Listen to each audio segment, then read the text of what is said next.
Om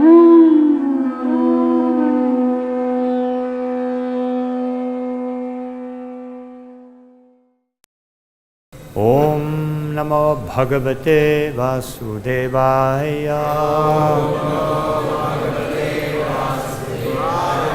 Om Namo Bhagavate Vasudevaya.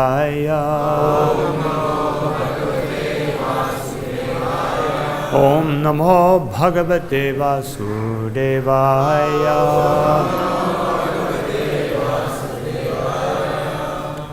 Today reading from 7th Canto, 8th Chapter, text number 42.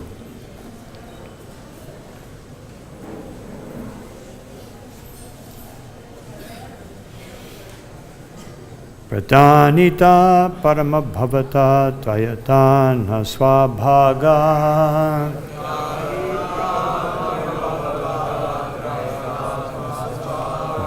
Taitya krantam vidaya kamalam tadgriham pratabodhi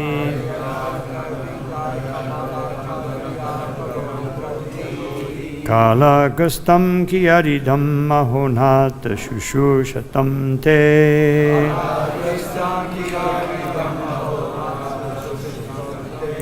Muktistesham nahi bahumata Narasimha parai kim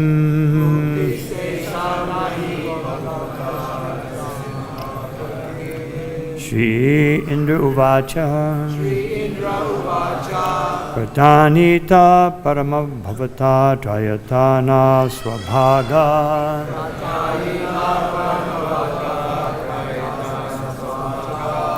Daitya krantam vidaya kamalam tadgriham pattabodhi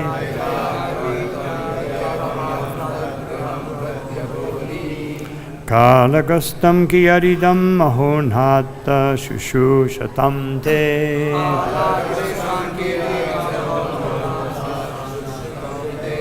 Muktistesham nahi bahumata Narasimha parai kim Shri Indra Uvacha Pratyanita paramabhavata trayatana swabhaga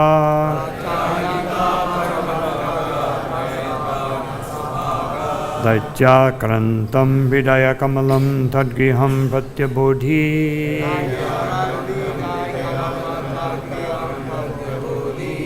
Kalagastam kiyaridam mahonata shushushatam te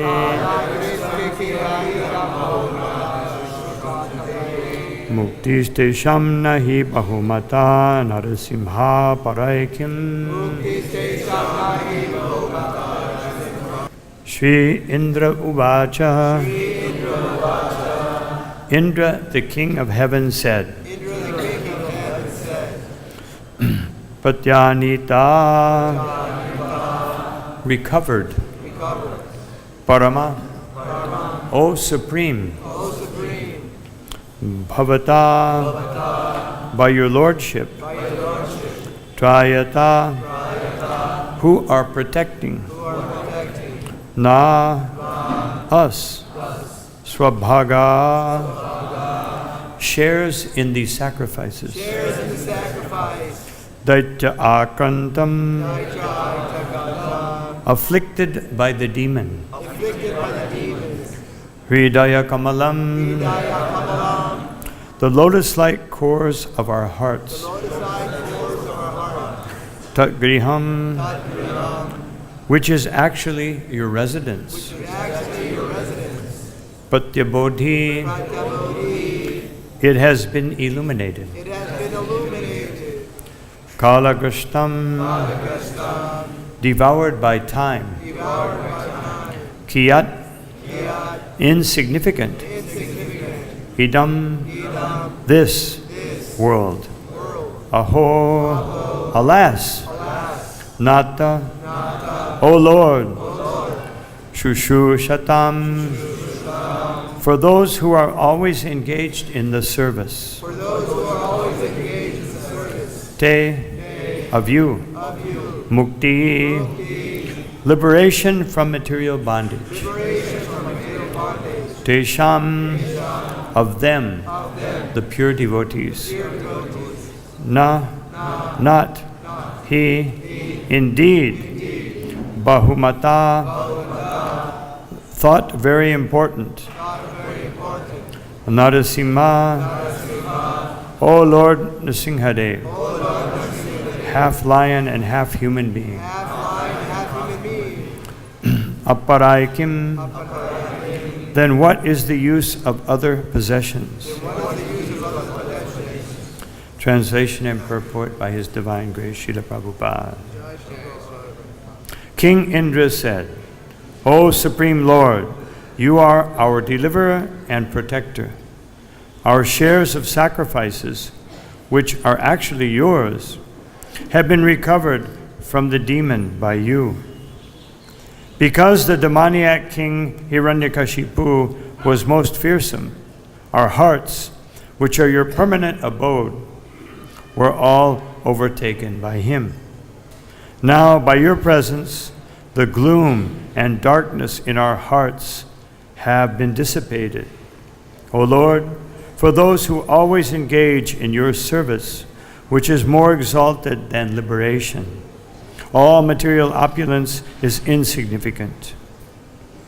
They do not even care for liberation, not to speak of the benefits of kama, artha, and dharma. Everyone can please repeat. King Indra said, O Supreme Lord, you are our deliverer and protector. Our shares of sacrifices, which are actually yours, have been recovered from the demon by you. Because of the demoniac king Hiranyakashipu was most fearsome, our hearts, which are your permanent abode, were all overtaken by him.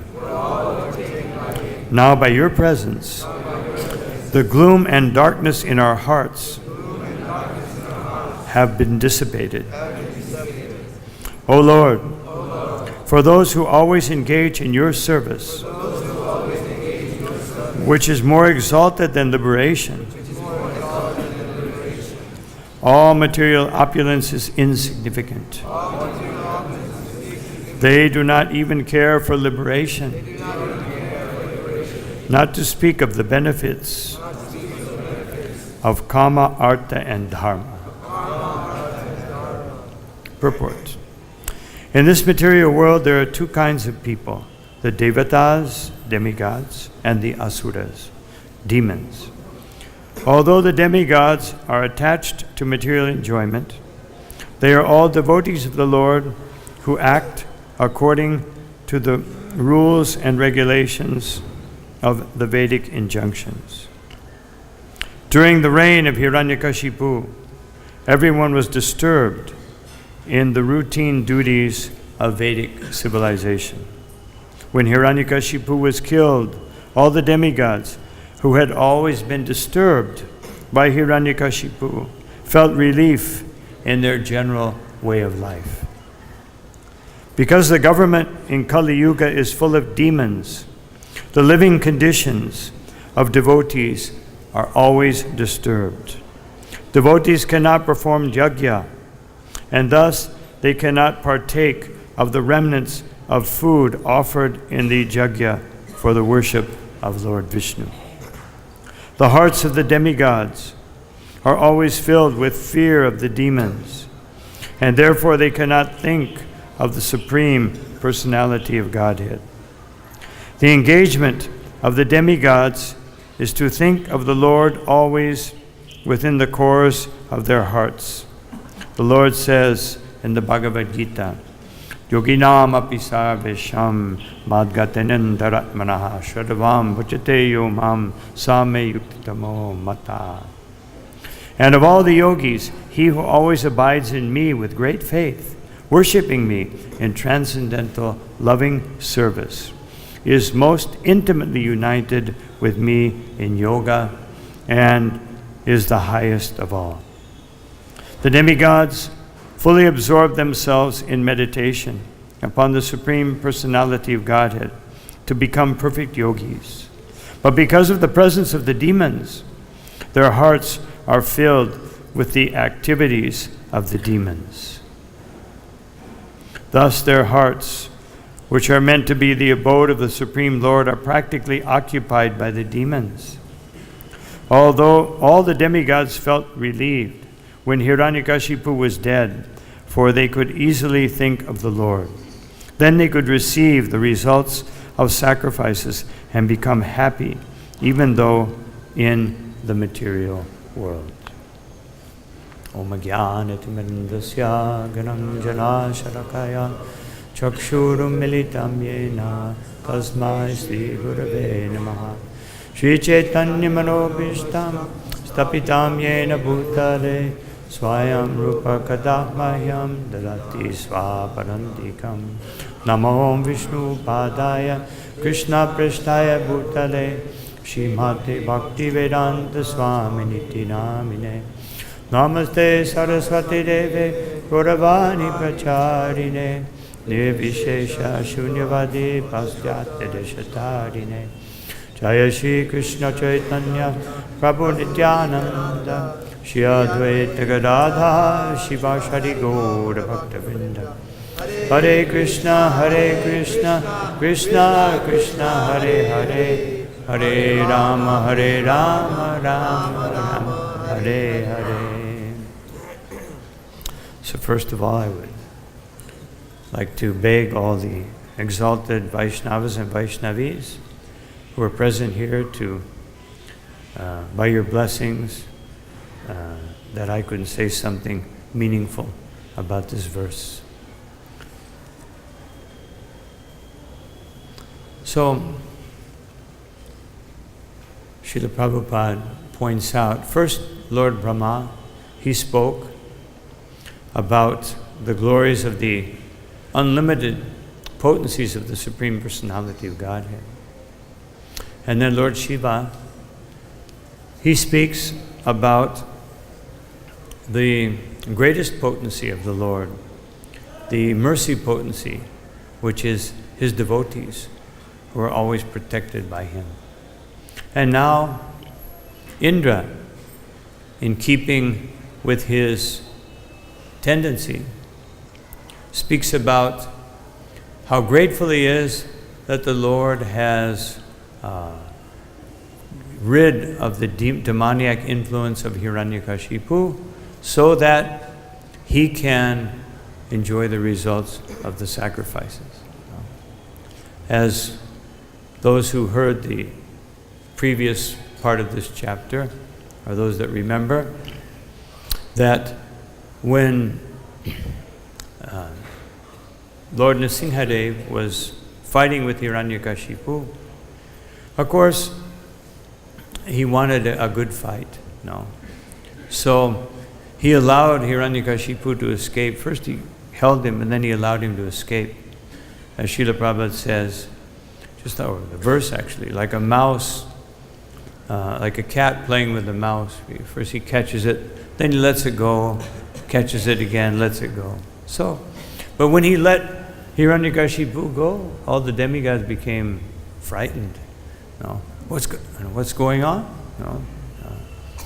Is this going? Is he more powerful than Vishnu? They actually hid behind the cloud. It said, what's going to happen now? So, but Prahlad Maharaj, he had no fear before, during, after. Even if Hiranyakashipu, just like Krishna, Krishna is known as Ranchor because he left the battlefield. So it seemed like he was defeated, but Krishna had something better to do. Paritranaya sadhunam. Krishna comes to give pleasure to his devotees, to deliver his devotees to the higher and higher platforms of devotional service. Not to kill demons. Killing demons is incidental. And it's also a display of his mercy because he wants the demons to also be benefited. Krishna says in Bhagavad-Gita that the demons are constantly thrown into lower and lower species of life.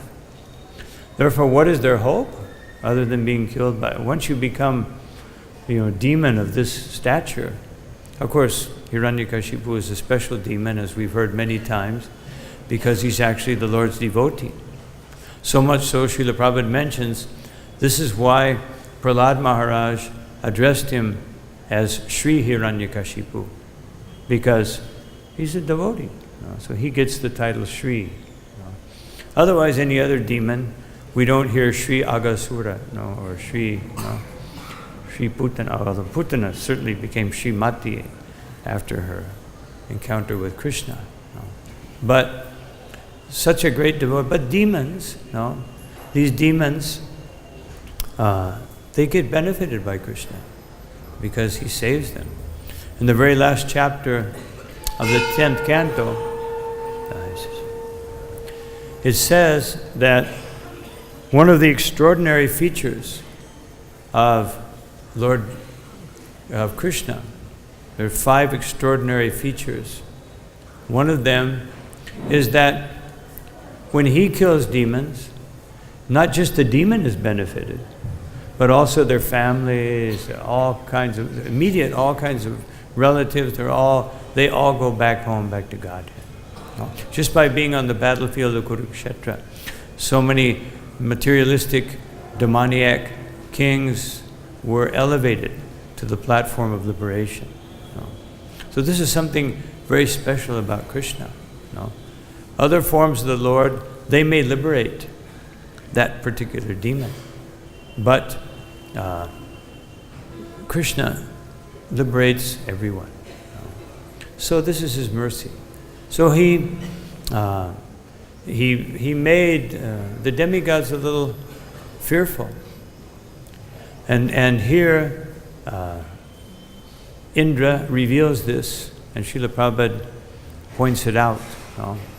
As Indra, one of the words that's significant here, swabhaga, that shares of the sacrifices. A devotee, just like Prahlad Maharaj, in the 10th chapter of this canto, he tells the Lord, I am not bhanik. I don't want to be a merchant and make some cosmic exchange. I just want to serve you. And Lord Nrsimhadev was trying to give him, take this benefit. I don't want anything. Take this benefit. And then he finally said, you must ask me for something. Then liberate my father. That's already done. You ask for something else. Then give me your devotional service, birth after birth. And the Lord still was not satisfied. Because his devotee, of course, he was inwardly satisfied. But he wanted to show that his devotee, after undergoing so much distress, he not only will get devotional service, birth after birth, but he got a kingdom. And he said, take this kingdom, by enjoying you will burn up all the results of your pious activities, and by austerities you will burn up all the activities of your sinful activities. Of course, Prahlad Maharaj had no sinful activities. But anyway, the Lord is demonstrating what is the purpose of austerities, or what is the purpose of wealth? Simply to get rid of all these attachments that we may have. We take wealth and we use it in the service of the Lord. And if we have some difficulty, then we accept that as our purification in the service of the Lord. But Indra and the demigods, Srila Prabhupada mentions many times, there are 2 kinds of devotees, Nishkama and Sakama. Nishkama devotees like Prahlad Maharaj, they don't want to ask anything from the Lord. Sakama devotees, they're always thinking, they pray to the Lord, they worship the Lord, like Indra, like the majority of the demigods. They're great devotees. But if there's some disturbance in their lifestyle, then they pray to the Lord, because a Sakama devotee, his prayer or his service to the Lord, as Srila Prabhupada emphasizes in his purport, can become disturbed. They don't, if there's too much disturbance, just like if we're too conditioned, then if there's a disturbance, just like I see many times, many times I get letters or someone talks to me that I'm having so much difficulty I can't chant my rounds. It should be the other way around. I'm having some difficulty, let me chant more. Let me chant more sincerely. But I can't chant, I can't do this, I can't serve Krishna. I don't have enough money, how can I serve Krishna? So this type of mentality is sakama. But Krishna, Srila Prabhupada mentions in one purport in the 4th canto that Krishna is so merciful that he wants to convert the sakama devotees into nishkama devotees. Because only if you're nishkama, Krishna bhakti nishkam ataiva shanta bhukti mukti siddhikam shakaliya shanta. That a pure devotee of the Lord, he's always peaceful in any condition. Just like Prabodhananda Saraswati Thakur said, Vishwapurnam Sukhayate. That in the universe, I only see happiness. I see everything is perfectly arranged by the Supreme Personality of Godhead. So a pure devotee is always peaceful in any condition. Just like Arjuna, after hearing from Krishna, even in the midst of the battlefield, he became peaceful, inwardly peaceful, although he was killing soldiers left and right. But he became inwardly very peaceful. But there are sakama devotees who never become peaceful, and Indra is one of them. I'll go into that a little more. But there's one example of a sakama devotee who becomes a nishkam devotee is Dhruva Maharaj. Dhruva Maharaj, he wanted a kingdom, and not an ordinary kingdom. He wanted a kingdom greater than that of Brahma. And he did austerities. But because he followed the orders of the spiritual master, even though he was sakama, he had this desire. But he took very seriously what Narada Muni told him. He chanted his mantra. He accepted difficulties. He accepted more difficulties. So in the conditioned stage of life, while performing devotional service, if we very seriously take into account the orders and instructions of Guru, Shastra, and Sadhu, then from a sakama devotee, we can become a nishkama devotee. And then Dhruva Maharaj said, Sthana bilasi tapasti stitoham. I was such a great desire I had, and such severe austerities I performed. From Praptavam Deva Munindra Guyam. But I had achieved something greater than even the demigods. Otherwise, the level of my austerities, the level even greater than that, which is achieved by the greatest beings.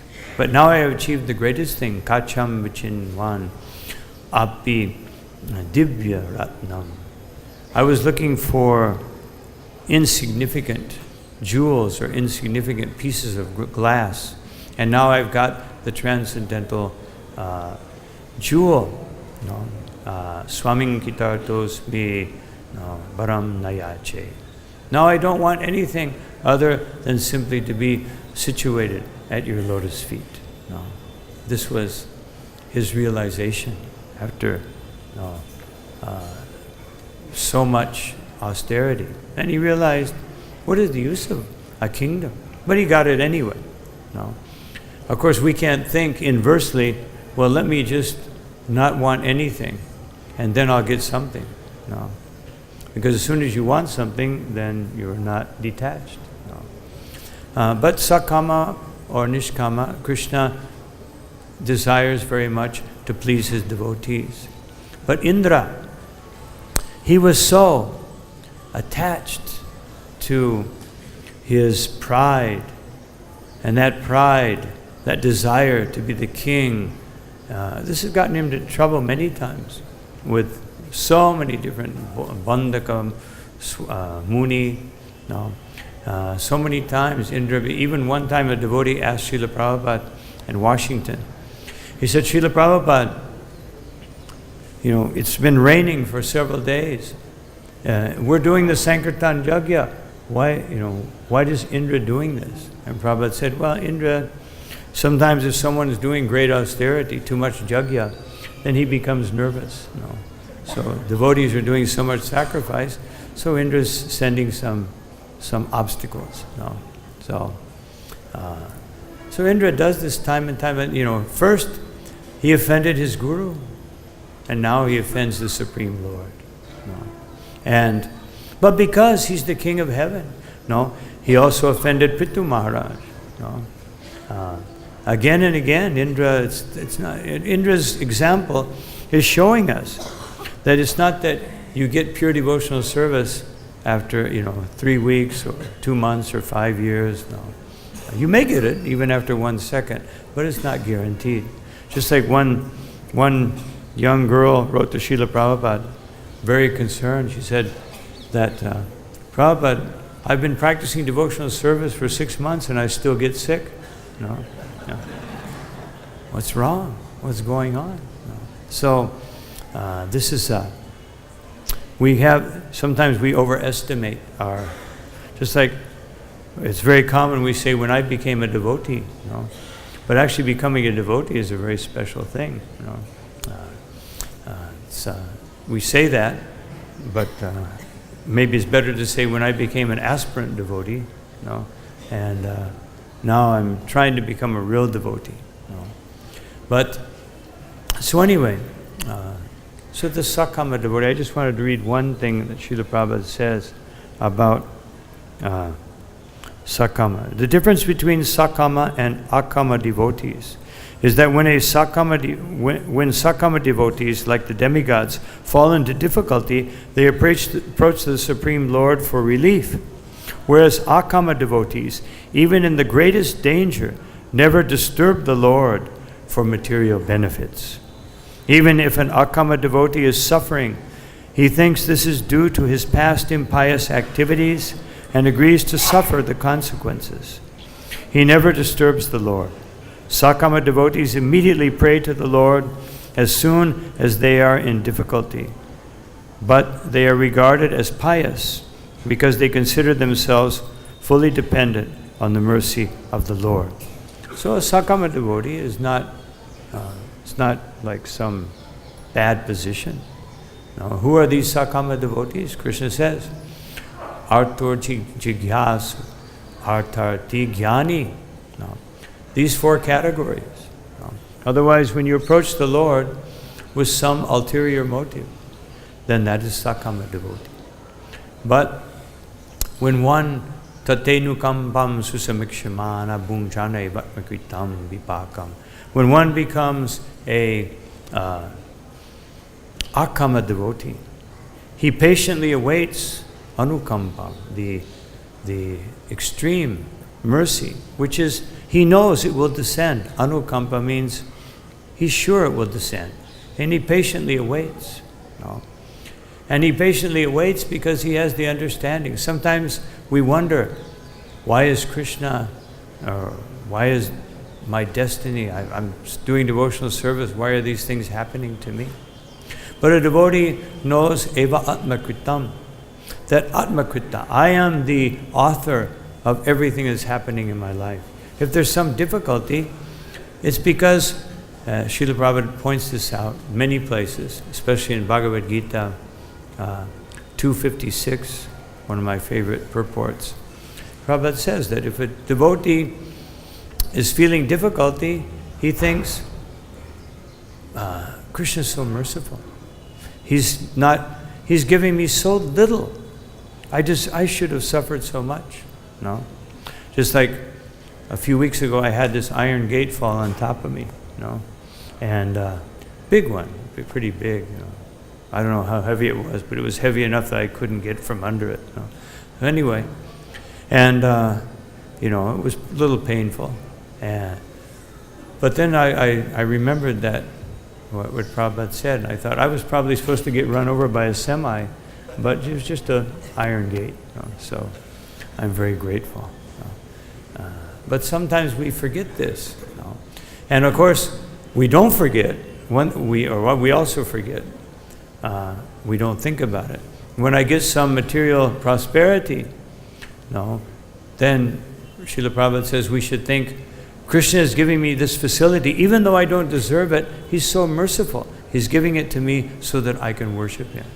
But generally, when we get some prosperity, we think, finally, Krishna has realized, I'll recognize my sacrifices, and if I get some disturbance, I don't know why Krishna is doing this. So, Indra, of course, Indra is the king of the demigods. So he's very, he realizes that I have to pray to the Lord. The Lord is in a very angry mood. Devamrita Swami spoke yesterday very eloquently about that anger. But also Indra, just in these days, Govardhan Puja, then we remember the anger of Indra, greater, much greater, and the anger much more, in one sense, totally unjustified than the anger of Hiranyakashipu or anger of anyone. How can he be angry? This is the Supreme Personality of Godhead. But because he couldn't recognize Krishna, which is understandable, even Brahma couldn't recognize Krishna. Most people can't recognize Krishna. He's not easily seen. But Indra, he was thinking, this impudent boy, let me show him who I am. And sometimes, of course, everything that's there in the Bhagavatam is also there to teach us, to teach us something. So, Indra is thinking that I'll show this boy. But then after 7 days, he realized his mistake. And he didn't know what to do. He realized his mistake, but still, he was not humble enough to approach the Supreme Lord properly. He was actually thinking of his situation. How will I face my contingency? How will I go back and face all the other demigods after doing this? So he was contemplating suicide. He was actually contemplating suicide. He approached Brihaspati and he said, I don't know what to do. I think I should just take my life. And Brihaspati said, you've already created enough disturbance. Previously, you created such a big disturbance, and your life was saved so that it wouldn't create a greater disturbance from Prithu Maharaj. And now you take your own life. Do you realize what kind of a disturbance this will create? And what do I do? The only person who can answer that is Lord Brahma. You should go to Brahma. And he went to Brahma. Of course, any time that Indra goes, he goes to Brahma once and again. But he's always nervous because when he goes to the planet of Brahma, the time goes by just like Katvanga Maharaj. He went to fight for the demigods. When he finished, then he was ready to return, and the demigods said, "What boon do you want?" "Well, tell me how long I will live." "Well, actually, unfortunately, you've been in the heavenly planets. Your lifespan's finished. As soon as you step back into the Martyaloka atmosphere, your life is gone." So Indra, when he goes to see Brahma, he wants to get it over with quickly. But this time, he just had to hear from Brahma. And Brahma said, you've been so foolish. You should go together with Surabhi. Because Surabhi is very dear to Krishna, and she will pacify him so that there'll be some hope that you can be forgiven. And after that chastisement, Indra went together with Surabhi. Some versions say that Surabhi went first, but most of our acharyas say that Surabhi waited and told Indra, you go, but go without Airavata. Go yourself. No? And Krishna was so magnanimous that Krishna thought, this demigod has already been humiliated. No? He's already been. I will meet him solely. He was thinking, if I meet him together with my cowherd boys, they'll just make fun of him. No? Just see what happens to an offender like so. No. So Krishna decided, no, he went out to inspect Govardhan, seeing if there was any damage from the lightning. It's like if you're in a big storm, you might have to go out and see if any branches fell on your home. No. So he went out looking around. That was what he said to everybody, so they would stay behind. I'm going to go check out Govardhan, make sure. No. And he stayed in a solitary place. So merciful. No. Thinking that just like Chaitanya Mahaprabhu, when he met the Digvijay Pandit, no, after he thoroughly defeated him, then he felt very merciful, and he wanted to bless him. No. He didn't want him to be further humiliated.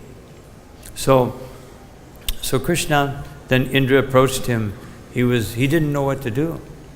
Now, practically everything that Indra did, although he was very sorry, he was repentant because he's a devotee.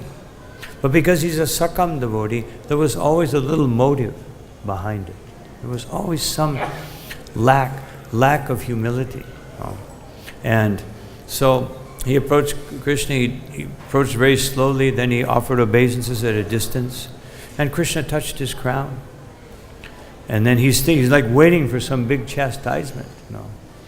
But he's thinking, well, he hasn't chastised me yet. And so he approached the Lord and he said, my dear Lord, I've been so foolish, so foolish that you are the Supreme Personality of God. He began to glorify Krishna in so many different ways. And I very foolishly challenged you. Just like it says here in this purport. Because the government in Kali Yuga is full of demons, the living conditions of devotees are always disturbed. So Indra brought up this point. He said, my dear Lord, it's almost unbelievable that you have not chastised me. Not only did I attack you, I was so impious. I was going to kill the cows. I was going to kill the residents of Vrindavan and kill the cows. And our acharyas bring out the point that impious leaders or people who are full of pride, they bring upon themselves, not only themselves, but their whole kingdom. Just like we see proud leaders, they take their nation to war, and everybody suffers. Thousands of people die, millions of people die. Sometimes they don't even know what it's for. The U.S. is very famous for that. Usually it's for increasing the military. As Srila Prabhupada said, that governments are very interested in increasing military strength. So, war is good business. You make a lot of money off war. So, of course, in this case, it was just pride. But he caused so much pain for the residents of Vrindavan. The more he prayed, the more he thought, what is Krishna going to do to me? As he continued to pray and contemplate the gravity of his mistake, then finally, he said, actually, my Lord, you are, he said one verse that, Pita Guru Tvam Jagatam Madisho, that you're the Father, you're the Guru, you are the Supreme Controller. Durateya Kala Upatti Dhanda. And for impious persons like me, you are the Danda. You are the Danda that brings down all punishment and all distress for the living entities. So But all of his prayers were a little motivated, that he was asking for forgiveness. So he said, if you punish me too much, I may become rebellious, and I may act again in an improper way, just like an elephant's bathing. So better you just forgive me. You give liberation to great sages. I'm not asking for liberation. I just want, forgiveness. There was a little bargaining. His prayers, but there was a little lack of humility. There was a lack of humility all through his prayers. And he kept saying again and again, please forgive me, please forgive me. Then Krishna spoke to him in a very grave voice. Not the sweet, although Krishna's in Vrindavan. Generally when Krishna's in Vrindavan, his speaking is very sweet. He's speaking to his friends, to the gopis, to his mother Yashoda, speaking very wonderfully. But in this case, Krishna spoke very gravely. Yes, you have committed a great offense, and therefore I will deal with you accordingly, Indra. He said. And then Krishna said, I have a stick in my hand. That stick for here in Vrindavan is for tending the cows and giving them mercy. And for those who are pious, that stick is to bring about benefit by teaching them, Shastra. And then for the impious, it is Shastra. It is meant to punish them on their heads. He's basically telling Indra, you fall into the third category. Even though you're really in the second, you should be in the second category of pious, but you've acted so impiously that you deserve this. He said, I stopped your offering because I wanted you to get rid of this enormous mountain-like pride. Therefore I picked up a mountain. Mountain for mountain. Tit for tat. I wanted to show you that you are so proud. So I'm giving you this opportunity. So this is an opportunity. And Krishna said, those who are punished by me are actually never punished, because it is only my mercy by which I act in relation to every living being. So then he said, but in any case, have you given up your pride? First of all, you attacked me. Yes, but I was in illusion. Yes, but then you took, you attacked the residents of Vrindavan. I was in great illusion. This is like a thought process going back and forth. Said, yes, but you were my devotee. Yes, but I had forgotten that. But then, so now have you given up your pride? And he said, yes, now I have given up my pride. Of course, we see later on, as it's mentioned in the Bhagavatam, that as soon as there was another circumstance, as soon as Krishna wanted to take the Parijata tree, then again Indra forgot. He forgets again and again. Showing us that just because we perform some devotional service doesn't mean that we can become slack. That pride, arrogance, desire, anger can creep into our hearts very easily. And so we always have to be careful of this. And then Surabhi came forward.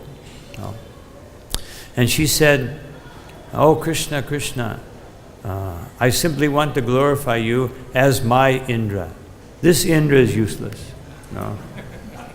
He's supposed to be my Indra, because this is not Surabhi from the spiritual world. This is Surabhi from Swargaloka. She said, I want you, and therefore I would like to do an Abhishek ceremony. So Krishna, he didn't want that. Why didn't he want that? Because he's in Vrindavan. He's in the mood of Vrindavan, of equality, of subordination. So he was reluctant. He said, so who authorized this? Brahma? Brahma authorized it. And who's going to perform it? All the demigods. So Krishna reluctantly said, all right. And then, first of all, just out of love, she poured a lake, which of course later became Govinda-Kund, to bathe Krishna's feet. And then the demigods came forward, and Indra was just standing there. Still, he was very grateful that he hadn't been punished, but he was so bewildered. And finally, Aditi had to tell him, go, worship the Lord. So he called Airavata, and he brought water from the Ganga and holy rivers, and Krishna was bathed with Ganga water. Krishna was bathed with milk. Govardhan created a seat for him. He sat down. And then after all of that was over, then just Surabhi and Indra remained. And Krishna said, so now, Indra was staying there. He was staying. He didn't leave. So Indra said, of course, this is, Indra, again showing his position. My dear Lord, just before I leave, because Krishna was thinking that he can't stay here. He has to go. He can't stay in Vrindavan. He's not eligible. He said, I just have 2 requests. Because Krishna said, now you can go. Just 2 requests. Please kill Kamsa and all these other demons. Again, thinking they're going to disturb, they're going to disturb us. Just as Prabhupada said, always concerned. And then he said something very wonderful. He said, my son Arjuna is now on the planet. Please take care of him. Please protect him. And that is my request. So Krishna says, I promise you I will do that. Now you can go. Now you can go. Otherwise you can't stay here in Vrindavan. So this is a very great lesson to us, that we also have to flood our hearts with the chanting of the holy name. Just as Krishna was bathed by the Abhishek, we have to bathe ourselves in the holy name, in hearing about Krishna, his Leela, his qualities, his names, his forms. And in that way, give up this sakam, this conditioned tendency, and enter into the realm of pure devotional service. So there are other things that could be said. I'll stop here. And are there any comments? Any questions? Yes? There's one.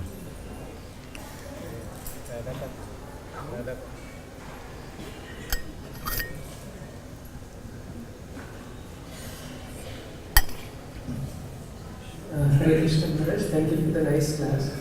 You mentioned that Akam devotees, they don't approach Lord with any difficulty. But we see Brajvasis, whenever there is any difficulty, like fire or anything, they immediately call out for Krishna. Yeah. So how do you understand? They're calling out for Krishna because Krishna is their only recourse. But they're not, of course, if there's danger, if there's anything, a devotee will think of the Lord. But they're not disturbing Krishna because they're Krishna's friends. So they think, Krishna, Krishna, here's the danger. But for those devotees who are pure devotees in this world, they think, I don't want to disturb Krishna. Krishna's friends, by Yoga Maya, they may, ask this from Krishna or do this for Krishna, although they always want to serve Krishna and they always want to please Krishna. But pure devotees in this world, they never want to disturb Krishna. They simply ask for pure devotional service, because by pure devotional service they can serve Krishna better. So that's the only thing that Srila Prabhupada begins his nectar of devotion by speaking that this is the desire of a pure devotee. That just I only request pure devotional service, because then I can please Krishna better.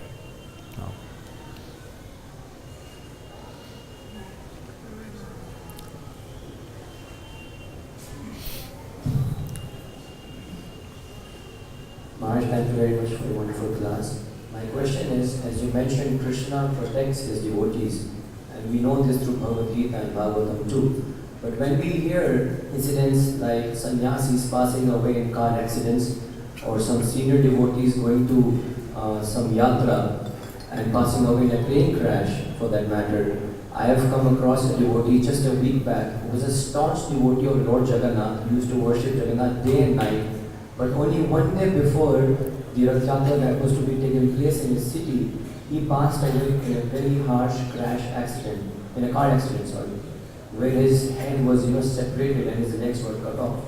So when materialist, mundane people, they get an opportunity to tell us and ask us, is this the way Krishna protects his devotees? So my question is, how do we deal with such questions at such time of crisis, and what should be our reply? Thank you. Krishna says in Bhagavad-Gita, Yogakshemam Baham Yaham. And Srila Prabhupada explains that. Krishna says, I will always protect my devotees, and give them what they lack and protect them or preserve what they have.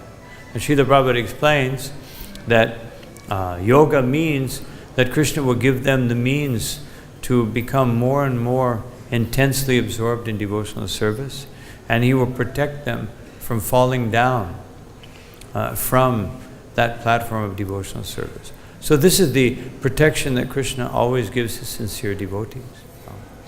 So a devotee may be very elevated, but they may have something in their destiny that they have to that has to be finished. Or sometimes a devotee may have committed some offense, and therefore they have to suffer that offense. Or sometimes a devotee has an accident to show that even in the midst of the greatest difficulties, the devotee is remembering Krishna. And that this material world is a very dangerous place. So there may be so many different circumstances. But really, the protection that Krishna gives is protecting our consciousness. And this, of course, this protection is there if we do what Krishna says. If we chant, if we do what Srila Prabhupada said, chant minimum 16 rounds daily, very sincerely, always trying to hear every name of Krishna, follow the 4 regulative principles, then Krishna will protect our consciousness, and we can become more and more deeply absorbed to him. The destiny of the body, that is uncertain. But Krishna, in many, many circumstances, there are many more circumstances where Krishna has protected his devotees, even physically speaking. Then just like one time I had that happen, that I was supposed to fly, and I got to the airport late, and that flight that I was supposed to take, it actually had a crash. So I felt protected by Krishna. And so, and so many devotees have gone through so many things. I also had a car accident, and but I just had one little scratch on my head, and the policeman came and they said, you should have been dead.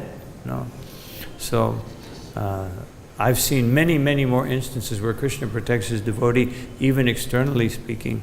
Of course, I'm not a devotee, but because I have some aspiration to do that, and Krishna's being very encouraging me to keep going. But in any case, I've seen many, many more instances of protection than, there's occasionally, Srila Bhakti-Siddhanta Saraswati Thakur said, sometimes there is a disaster to remind us of the very nature of this material world, even amongst devotees. So we don't become complacent. And also we don't overestimate our own position.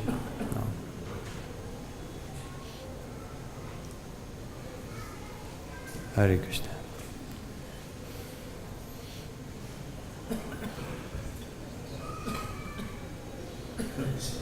Maharaj, just like devotee or a Brahmana who is very good doing his seva for so many years, and after some time the demonic nature comes in his mind and he does some nonsense or something.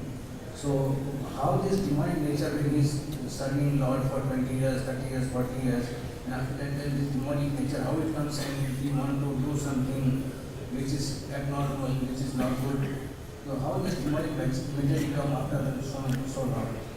I would say by not carefully chanting the holy name, not carefully avoiding offenses. As it says in the 8th chapter of Chaitanya Charitamrita Adi Lila, that one can go on chanting for hundreds of years. No. But if one commits offenses, then one will not get the treasure of Krishna prema.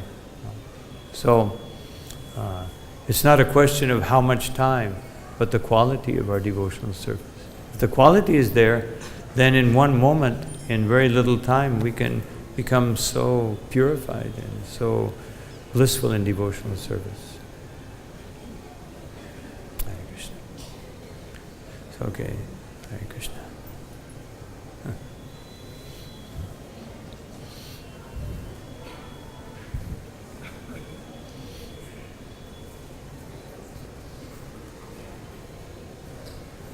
Hare Krishna Maharaj, thank you so much for the class. Maharaj, my question is, in this instance we see Indra in direct contact with the Supreme Lord Krishna himself, but he still maintains material desires, as opposed to, like you mentioned about Dhruv Maharaj. He also had material desires, but as soon as he saw Krishna face to face, he recognized that he was just looking for some glass pieces.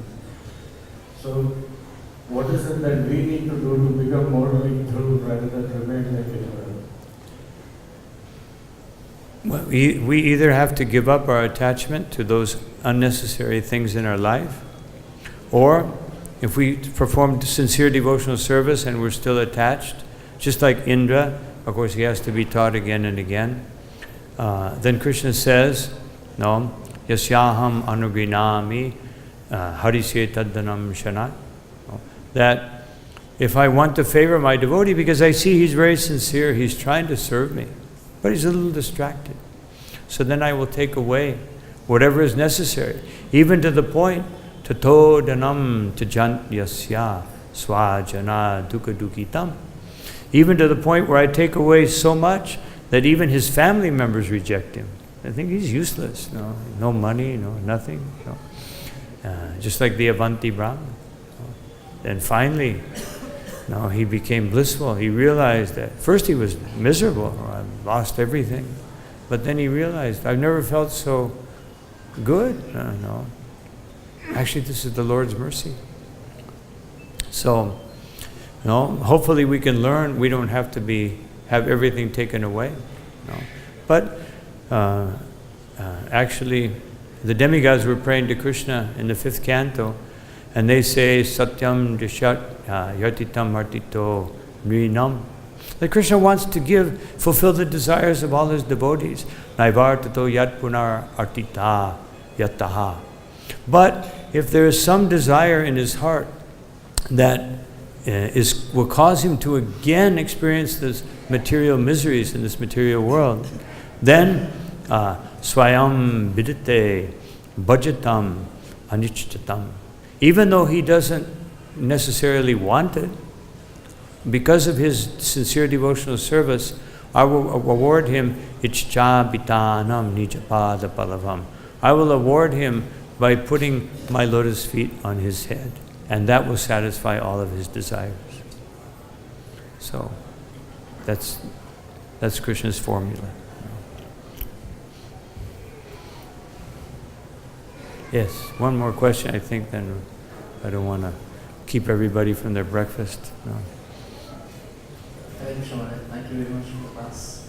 It's really wonderful realizations. Maharaj, in your class you mentioned in the 16th chapter, Krishna says he'll put the most demonic person in the eternal hell, the darkest corner of the universe, from which he cannot come out. In Bhagavad-Gita also there is a Tamo Yogi, it's eternally hellbound. In such situations, how will this is also a living nature, so part of Krishna, how will he ever be safe from such a situation? I'm not sure I understood that fully. No. You get the question? In your class, you mentioned the 16th chapter where Krishna says that he put the most demonic person in the darkest corner of the universe. Yes. From which he cannot come out. In Madhvacharya's philosophy also, he mentioned about Tamo Yoga, eternally hellbound. In such a case, how this person will be able to come out of the situation? Who will save him? Well, if it gets so bad, then when Kalki Avatar comes, then they'll be good candidates, no? You can just cut off their head and liberate them. No? So, but we don't, Prabhupada one time, he was giving a class, and he's speaking about the second chapter of the 12th canto. And Prabhupada was speaking about some of the consequences. So Prabhupada said, so better you get out now. Don't wait around. No, don't wait till this comes. If one is just cast again and again into demoniac species and continues to be a demon, then there's always a solution. No, but that better not to take that route. No, better to take the elevator to Krishna consciousness. No, not the slow, arduous stairway. No, and sometimes we go the wrong way on the stairway. But there's a solution for everyone. No. Although Jiva Goswami does say that some people are so happy in the Brahman that they stay there eternally. So some people think, well, some people always stay in the Brahman, and other devotees think that they eternally means for so many kalpas, so many, different creations, until finally, that patantiro, because they fall down, because that's not a permanent position, according to the Bhagavad-Gita. So I think we'll stop here. Thank you all very much for your kind attention. Srila Prabhupada ki